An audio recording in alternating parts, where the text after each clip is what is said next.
ഇനി ഞങ്ങളുടെ മുമ്പിൽ ഇതും കൂടി നഷ്ടപ്പെട്ട ഒരു ആത്മഹത്യ അല്ലാതെ വേറൊരു വഴിയുമില്ല. പടച്ചോനോർത്ത് ഈ പുണ്യ റമദാൻ മാസത്തിൽ നിങ്ങൾ നൽകുന്ന ഓരോ നാണയത്തൊട്ടും ഞങ്ങളെ ഇങ്ങോട്ട് ഉൾപ്പെടുത്തിട്ട് ഇന്ന് താഴ്മയായിട്ട് അപേക്ഷിക്കുകയാണ്. അസ്സലാമു അലൈക്കും. എൻ്റെ പേര് ഷമീന. ഞാൻ എറണാകുളം ചേരാനല്ലൂർ മഹലിൽപ്പെട്ടതാണ്. എൻ്റെ വീട് ഇപ്പോൾ ബാങ്കിൻ്റെ ജപ്തിയിൽ നിൽക്കുകയാണ്. ആ വീട്ടിലേക്ക് ഞങ്ങളുടെ ഒരുപാട് പരിശ്രമം കൊണ്ട് എൻ്റെ ഭർത്താവ് പ്രവാസിയുമായിരുന്നു. അങ്ങനെ ഒരുപാട് പ്രയാസപ്പെട്ട് ഞങ്ങൾ വാങ്ങിയൊരു വീടാണത്. ഇതിലിപ്പം ബാങ്കിൻ്റെ ജപ്തിയുടെ പൊസിഷൻ നോട്ടീസ് വരെ കൊണ്ടുവന്ന് ഒട്ടിച്ചേക്കണേണ്.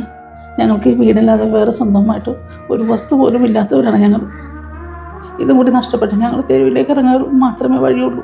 എനിക്ക് സുഖമില്ലാത്തൊരു കുട്ടിയുള്ളതാണ് എൻ്റെ കൂടെ. ഈ വീട് ഞങ്ങൾക്ക് തിരിച്ചെടുക്കണമെന്നുണ്ടെങ്കിൽ നിങ്ങളുടെ ഓരോരുത്തരുടെ സഹായം ഞങ്ങൾ ആവശ്യപ്പെടുകയാണ് ഈ പുണ്യമായ റമദാൻ മാസത്തിൽ.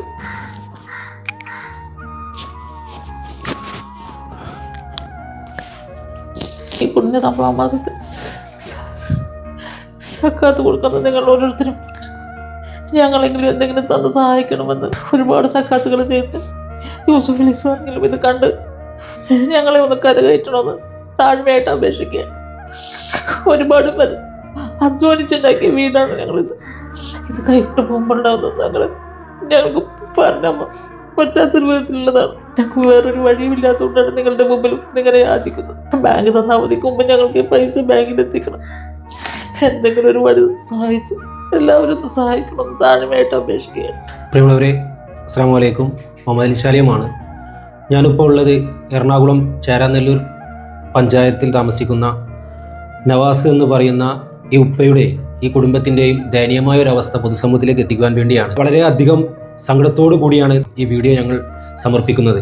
കാരണം ഒരു പ്രവാസിയായ ഈ നവാസ്ക 11 വർഷക്കാലം പ്രവാസ ലോകത്ത് നിന്ന് കഷ്ടപ്പെട്ട് സമ്പാദിച്ചതിൽ കൂട്ടിവെച്ച് ഒരു ചെറിയ മനോഹരമായ വീട് സ്വന്തമാക്കിയപ്പോൾ അള്ളാഹുവിൻ്റെ പരീക്ഷണം എന്ന് പറയാമല്ലോ. അവർക്കുണ്ടായ പൊന്നു മകൾക്ക് അസുഖം ബാധിച്ച് ആ മകളുടെ ചികിത്സയ്ക്ക് വേണ്ടി ആധാർ ബാങ്കിൽ വെച്ച് ലോൺ എടുക്കുകയും മകളുടെ ട്രീറ്റ്മെൻറ്റും കാര്യങ്ങളൊക്കെ നല്ല രീതിയിൽ മുന്നോട്ട് കൊണ്ടുപോയി. പക്ഷേ വീണ്ടും പ്രവാസ ലോകത്തേക്ക് പോകാൻ സാധിക്കാത്തത് കൊണ്ട്, എടുത്ത ലോണിന് പൈസ തിരിച്ചടയ്ക്കാൻ സാധിക്കാത്തത് കൊണ്ടും പ്രിയമുള്ളവരെ 25 ലക്ഷം രൂപ ഇന്ന് കടബാധ്യതയാണ്. ഇവർ ജപ്തി നോട്ടീസ് വന്നിരിക്കുകയാണ്.